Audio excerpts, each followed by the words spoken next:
Yeah, so I have a couple thoughts. I'd like to get through them really quick so we can get to the and then Yeah. get to people's questions. Um, just one thing I noticed in the film. Why do you not have children out there during the week? That's a great question. And I'll start by telling a story that shares a scene, because that wasn't 100% on my radar. I knew there were issues with children in the war zone. But we had in the first couple years of the ranch, it was kind of a wild, crazy, Wild West, a bunch of veterans with PTSD and me trying to get this thing off the ground. And we had a lot of support from the community, and we had a homeschool group come out that wanted to do show, appreciation for veterans around Christmas. So we had about 10 children in the ranch house with some of our veterans, and the kids are running around and screaming, and they're happy, and the veterans are getting triggered out of their skin and very uncomfortable, out of control environment, a lot of noise. One of our Ray Harris, one of our Iraq vets who dedicated several years of his life to getting this going, said, "See that little girl over there?" And it was about a 6-year-old girl with long dark hair. And I said, "Yeah." And he said, "I I killed a little girl that looked like that in Iraq. Don't ever have children out here again." Oh my God. And so we get that question a lot, even sometimes from veterans. Can I bring my kids out? Is it a family environment? And it's not. We did over time institute a family day on Saturdays so that everyone knew that there would be civilians and children out. But during the week, it's like, would you have a 5-year-old come to a group of 10, Vietnam combat vets, dropping F-bombs and talking about combat memories? No, you wouldn't, so it's that idea of safety, that trauma informed, keeping it safe for everyone. Um, and years later, well, this was just a few years ago, a woman from the community who I was going to meet with, she was involved in another nonprofit, came out and didn't tell me she was bringing her grandchildren. And the vets just scattered like wind. They as soon as these kids are out running around on the property, they left.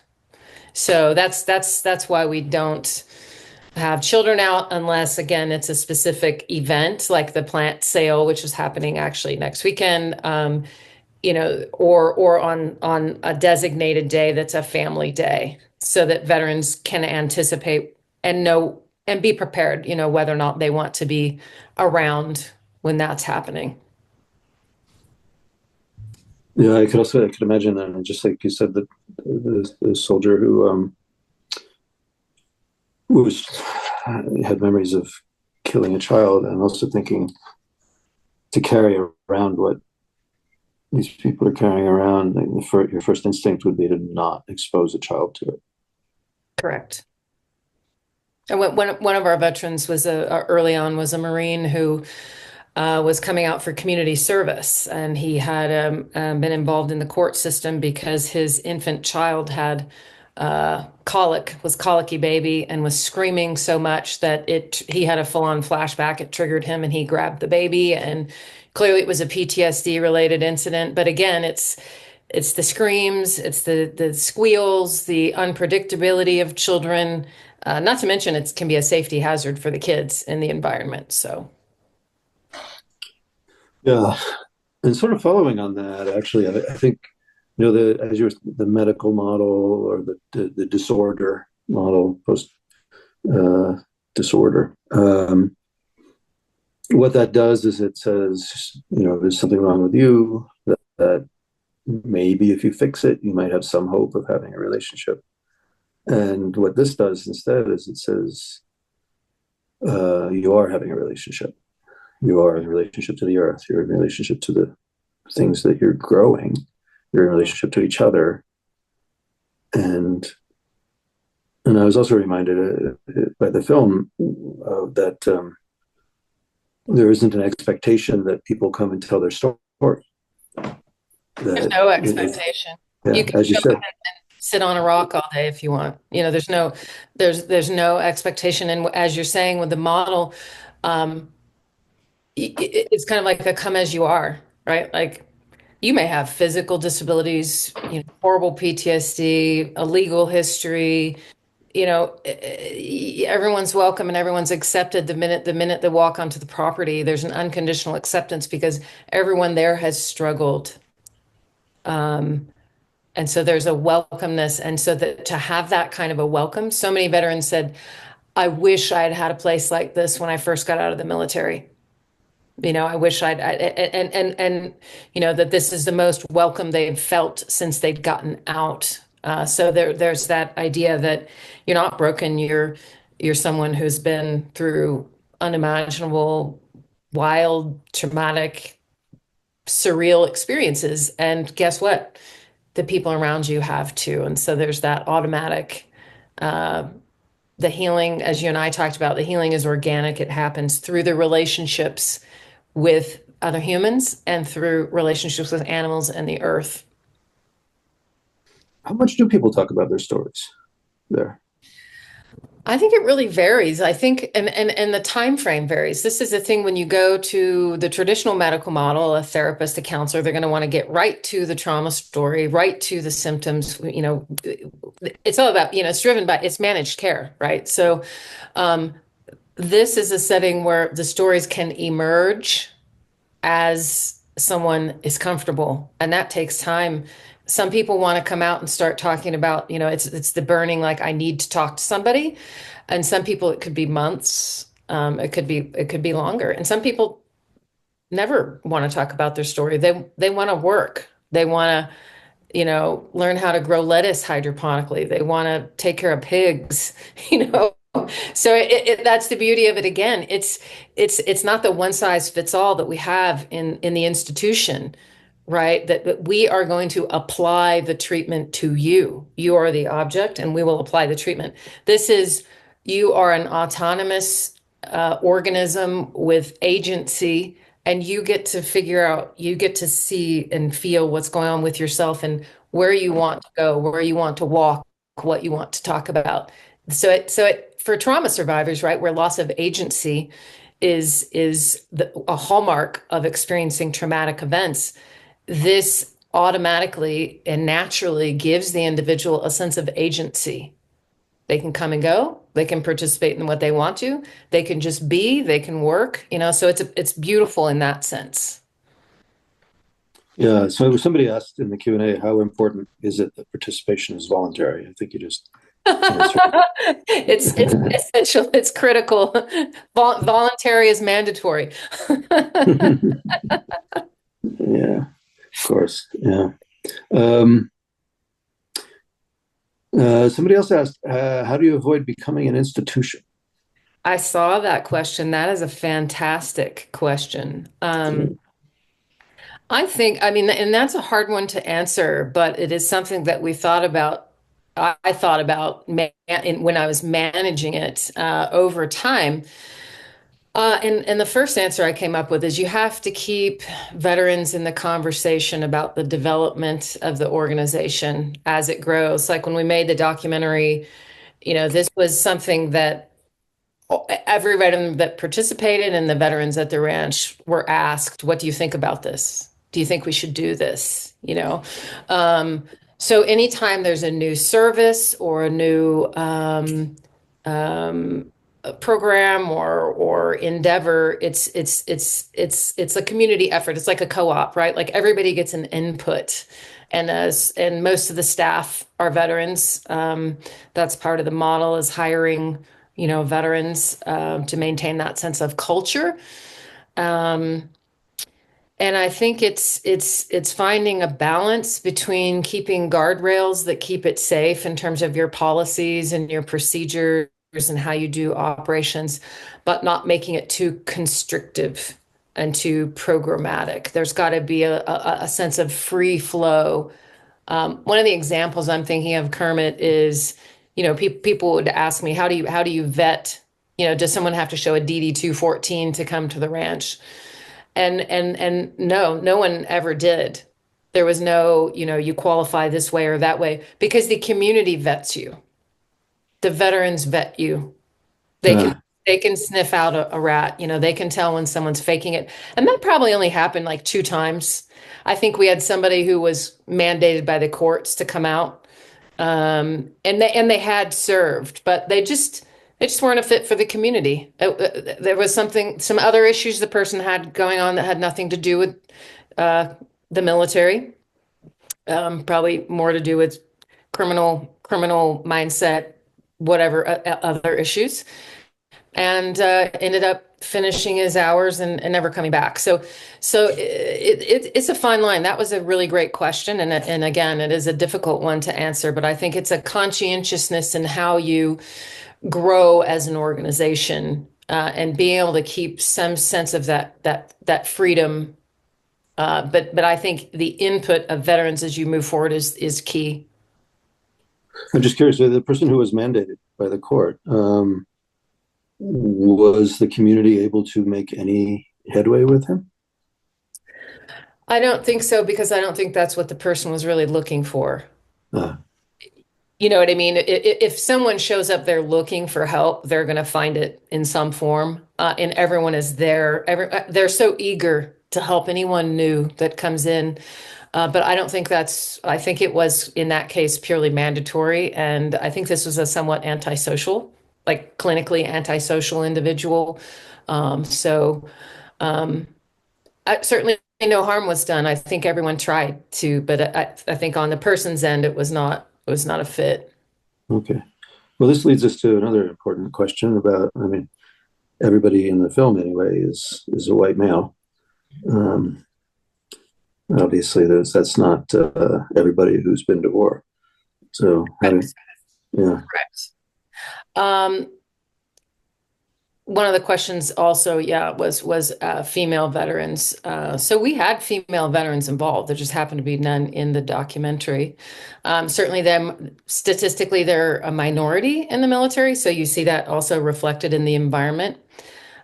We did, as you and I had talked about previously, the ranch, one of the aspects of the model is very strong partnerships, community partnerships. So with the VA clinic, with the vet center in Bend. So I had worked with the vet center we were working to establish an all-female veteran day.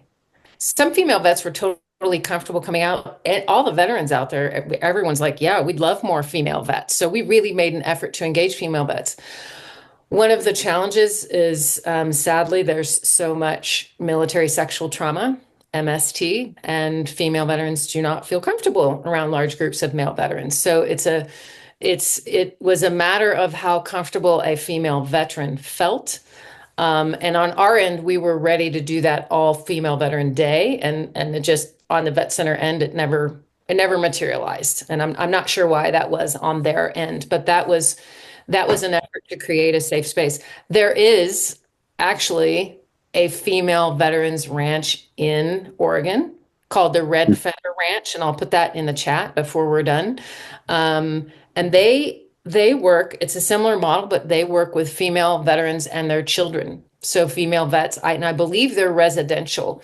Um, but I think this speaks to the unique needs, right? I think sometimes when we talk about inclusivity, we lose focus that there are specificities in trauma. It's kind of like a lot of people said this would be a great model for law enforcement, and it would. And law enforcement is a different culture than veteran culture. And there are a lot of veterans that go into law enforcement, but those are two completely different cultures. So I think when you're looking at really creating a sense of safety, and I love the idea that there is a ranch that's just for female vets. But again, we made every effort and welcomed and did have female veterans involved. Just the numbers, again, statistically are, I think the numbers of the ranch reflect the numbers in the military, probably. yeah. How about other populations, black or gay or others? All were welcome. All were welcome. I mean, you're in a rural area in Oregon, so Yeah. your demographic, but there is a veteran, John Jackson. He's an African American combat veteran in Georgia who runs a farm there.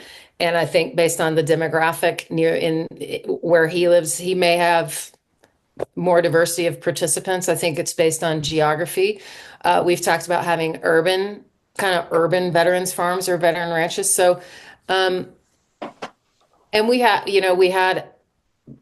a very close relationship with a lot of the Native American veterans north of us. There's a Warm Springs Reservation is about 45 minutes north of Bend. So again, it was really based on just the demographic of the area. But I can tell you that the atmosphere of the ranch, anyone was welcome that was a veteran, regardless of color, gender, ethnicity, anything. Yeah. What's your radius? How far do you draw from?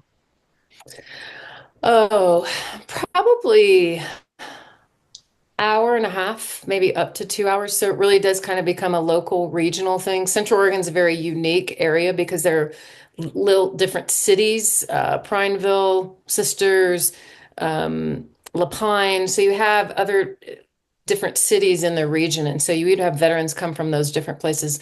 There was one vet that used to come out, Kermit, from about an hour and a half east of us, it's called the Ochoco Mountains. Beautiful area. Had a very bad, very severe brain injury and physical issues, probably in his mid 40s, looked like he was almost 60. Very crusty. I think he's from Arkansas originally. Walked with a cane, and the prognosis for him long term was not good with his physical health. But his wife drove him out once a week, every week when we would have our big work day. And he did so much physical labor, and he would bring his lunch in a sack, and he would sit and eat his lunch afterwards. And one day he came up to me in the driveway and he said, Miss Allison, there's something I want to tell you. There's something I want to say to your face. And I was like, oh God, what is he? What is he going to say? And he said, I want to be here. And I said, what do you mean? I said, do you want to be here when something in the future? He said, no, this is the only thing I look forward to every week. Wow. So for him to come the distance and to feel useful and valued and to be in community was so valuable for him that it was worth coming that distance. Wow. Um, and now I have to ask, what's wrong with looking 60? That's When you are 60, there's nothing wrong with it, right? That's a good question, though. it's relevant to um, how does the funding work? Um, Multiple streams of funding. I think one of the veterans, John, mentioned, it's not associated with the government. It's definitely not a government program. Um, so grants from private foundations is a big one. Private fundraising, events. We did a big gala event the week after filming the documentary and raised $46,000 in an event that we spend 2 months planning, which normally these big events take a year to plan. The ranch annual events often, right? So in the fall, there's a big harvest festival. In the spring, there's plant sale. So grants, private donors, donor relations, events, and then some federal or state grants or contracts. So right before the pandemic hit, we had gotten what's called a specialty crop block grant from Oregon Department of Agriculture. That's what allowed us to establish the hydroponics greenhouse at the ranch, which serves both as a therapeutic as well as a vocational asset. So, and then we also had a 5-year contract with Natural Resource Conservation Service. So, what I would call diverse, multiple funding streams. Mhm. So the vets don't pay. No, no, no, no, no, no, no, no, heavens no. The ranch is free. Even, let's say we would do a regenerative weekend once a year with a veteran farmer from Washington State. So all about teaching veterans regenerative agriculture. It's a camp out. They're learning these techniques. That's all covered by sponsorships. So and anything for the vets at the ranch is free. Yeah. Yeah. So Somebody asked, do you use any existing trauma therapy models? No, no, because the ranch is its own model. I would say it pulls on evidence-based practices such as ecotherapy, peer support, um, the interaction, the therapeutic benefit of animals that's been demonstrated. So but in terms of the traditional trauma therapy, that's that would be referred out to organizations. If people are interested in that, that would be referred out. Right, that makes sense. But I was just remembering when you mentioned your catchment areas, an hour and a half. Um, that just speaks to the need to have these dotted all over the country. Absolutely, absolutely. And I'm here in the Denver area. So I'm talking with several different people, but there's the potential that we could have a veterans ranch here or something even for law enforcement. There was one question in the chat about is this applicable to different populations? Absolutely, 100%. And I think the question was specifically PTSD or Yeah, populations with trauma. In fact, in Central Oregon, there was another actually a national nonprofit with local chapters that worked with at-risk youth. It's called Friends of the Children. They pair at-risk youth with a one-on-one mentor from kindergarten all the way till their senior year. Ideally, you have the same person working with the child, but these are paid mentors. So they ended up actually buying a property, their organization, right around the corner from us. They came to see us, they toured, they said, we want to do something similar. We talked with them, we gave them pointers. So they had a great outdoor farm facility for at-risk kids, and they got chickens and greenhouse and the whole nine yards. So it's definitely a model that is applicable to other populations. yeah. Something you and I discussed before was,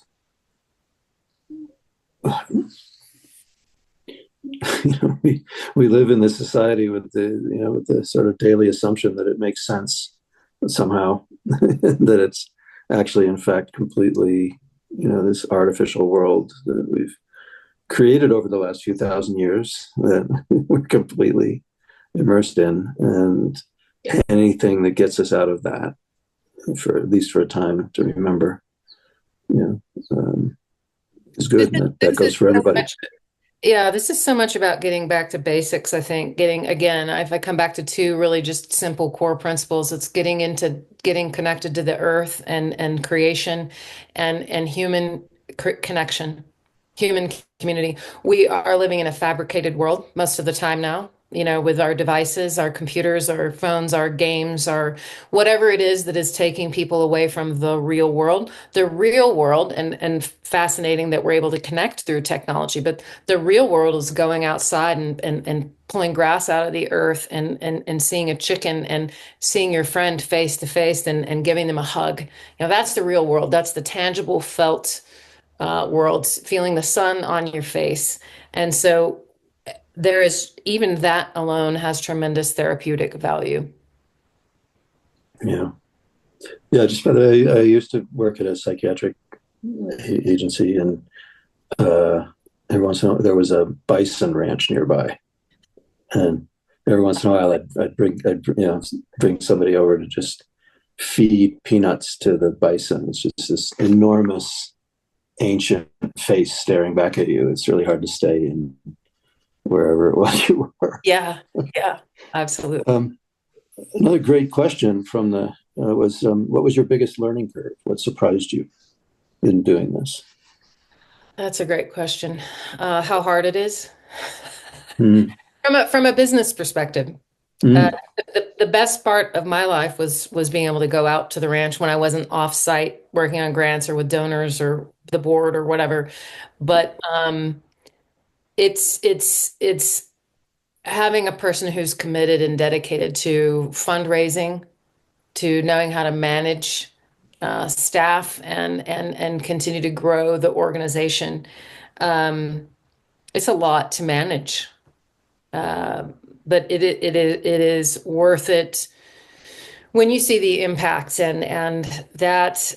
So I would say the learning from a practical business perspective was just this is a lot of work.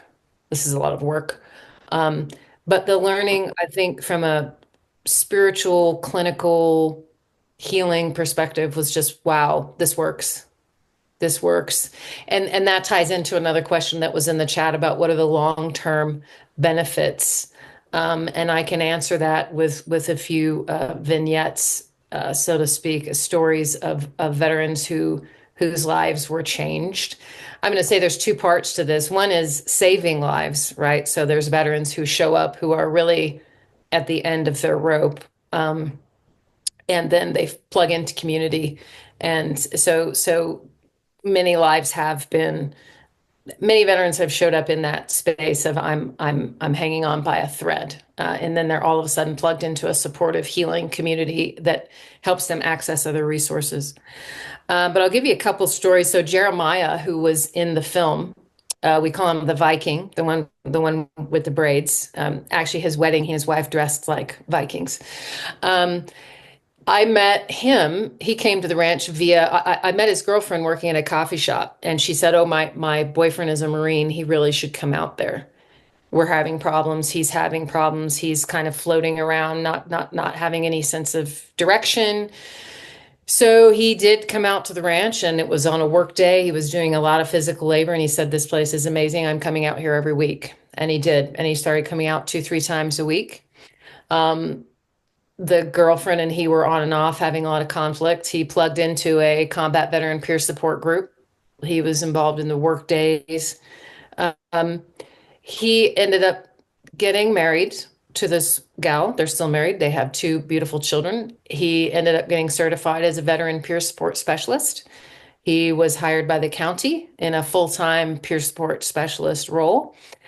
And now he is giving back to the community and teaching yoga to veterans at the Veterans Ranch.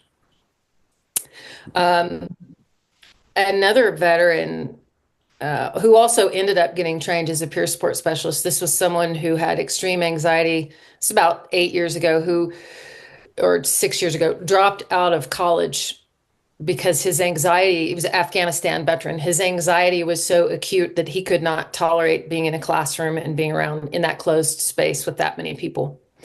So he started coming out to the ranch once a week, working in the greenhouse every week with his mother, who was an Army veteran. And he came out on and up for about 2 years, got very involved, started helping us with events. And then one day realized I hadn't been seeing him for a while. And one of our other guys said, "Well, you know why you haven't seen him? He went back to school. He's back in college now." And he said Mm. that it was the 2 years that he needed to overcome that anxiety to get himself out of his house and into a safe environment where he could sort of be re-socialized to an extent. And then went on to get a college degree, get certified as a peer support specialist. Robert, who was in the documentary with the black cowboy hat, he had 7 or 8 suicide attempts, multiple hospitalizations prior to coming to the ranch.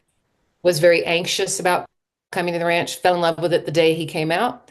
He is now living in Wichita, Kansas, with his family. They just bought a house, and he wants to start his own veterans ranch there. That's his plan. So I'm very in close contact with him.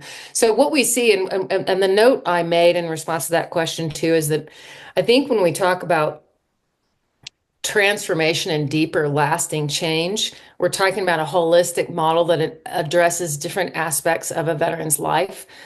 One of these is the change in their relationships, the change in their marriages, the change in their families, because they're talking and learning together with other vets. They also have an outside support. So they end up developing a support network that extends far beyond the physical location of the ranch.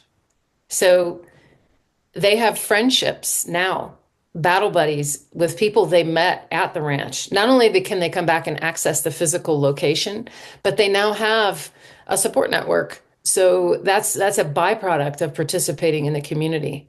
That's long term. Yeah. Okay. We're over time now, but I'm just gonna take I'm gonna ask some rapid fire questions, just try to clear out the Q&A, and then I'll ask you for your final thoughts. Okay. And, okay. So how many people have come through the ranch? We averaged it at about 70 a month. 70, Wow. yeah, yeah. Wow. I did not expect that. Um, how long do people stay? Uh, That varies. Again, it's very tailored to the individual's needs, and it's really driven by what they want or need. Charlie, the Vietnam vet that you saw at the very beginning, motorcycle Vietnam, he comes out on and off. And some vets will go through stages. He would come out weekly to take care of the pigs. That was his love. That was his thing. Um, and then maybe people take a break and come back. Some people graduate and move on with their lives and like Robert, move to another state. So it really varies depending on what the need of the person is, but there's no limit to how much they can come out.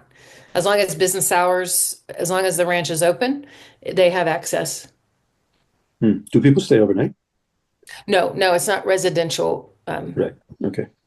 Um, and somebody noticed that you are in Denver and asks if they can help you set up what you're trying to set up in Denver. Please contact me. Anyone is welcome to contact me through my website, which I think Zoe put in the chat. I can put my email address in there again. Okay. And I'm assuming the website's also where people can donate if they want to. Yes, and there were links. There should have been links sent out to the Veterans Ranch to donate directly as well. All right. Not through my website. Oh, I see. Okay. Right. Now, of course, that makes sense. I'm a .com, not a .org. I'm sorry? I'm a .com, not a .org. Right. Somebody wants to know if you have horses. No, no, but we did collaborate with other equine therapy programs in the area. So we would partner and collaborate and refer. That makes a lot of sense. Yeah. Yeah. Is there a wait list to come? Not while I was there. There was never a wait list because again, it's a flow of coming and going. With groups, it's natural. Peer support groups, natural attrition. Or we start a new group if the group gets too big. Okay. All right. I'm just going to ask for do you have any final thoughts, reflections? My first final thought is just gratitude for everyone that's interested in this work and that's interested in veterans. Combat trauma is not something that ever goes away. The person can heal and integrate, and their relationship to how they deal with things can change over time. But this is something that stays with a person their entire life, and it's important for us to remember that as civilians, as family members, as community members, to know that all these veterans that have served in any of our wars this changes them fundamentally, and they're going to need our support whether there's a popular or unpopular war going on, whether we're active. I mean, at this point, it seems like we're constantly going to be engaged in conflicts. So this issue is not going away, but I think just for us as civilians to be cognizant that supporting our veterans is not just after we've invaded Iraq. It's all the time, every day, for as long as we're living. And I'm honored. I've been honored to do this work, and I'm very grateful to be able to talk about it and share. Yeah. For anybody who's interested in doing this work, do you have any books, trainings that you might recommend? When my book comes out, but I do work right now as a coach and as a consultant. So anybody can get in touch with me through my website to ask questions. And I do have several clients right now who are working on establishing similar models. One is a veteran up in Washington State who would like to implement something, and so I'm excited to work with people who would like to start something like this and help guide them through, at least through what I learned in doing it. Yeah. I have to mention, you and I talked about the book on Killing by Dave Grossman, Lieutenant Colonel Dave Grossman. Yes. Another fantastic book we talked about is Ed Tick's book, War and the Soul. War and the Soul. Yeah, and I'm happy to share other resources with folks if they contact me about what's been instrumental or very influential in my work. Yeah. Well, we're losing people, so I think we need to wrap it up. I'll just say, Okay. I want to say again, thank you for everybody who purchased a ticket to help make this possible. Ticket sales cover the costs for running the event. We rely exclusively on reader donations to survive. We do not have advertising. We have sometimes thought about having advertising, but we could never find a way to do it that felt acceptable to any of us. So we depend on the people who are inclined to support even a $5, $20, $5 monthly donation, $20 yearly donation. It all helps, and it also helps keep the morale up, knowing how many people out there. But anybody who can't, you are also very much appreciated as a member of our community. And yeah. And thank you, everybody. Thank you, James. Thank you, Zoe. And thank you, Alison, for everything you have done and are doing. Yeah. And will Thank do. you, everybody. Okay, thanks. Goodbye.